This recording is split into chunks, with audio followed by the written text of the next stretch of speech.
सत्संग में कितना सुख है, कितना आनंद है, मानो स्वर्ग में भी उतना सुख नहीं है। अगर स्वर्ग का सुख तात स्वर्ग अपवर्ग सुख,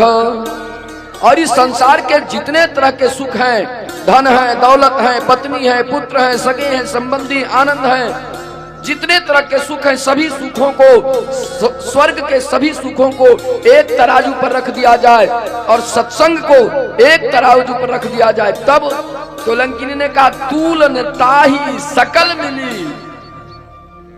सब कुछ फीका पड़ जाएगा।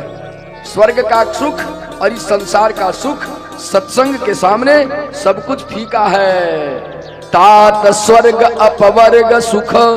धैर्य तुला एक यंग, एक तराजू पर,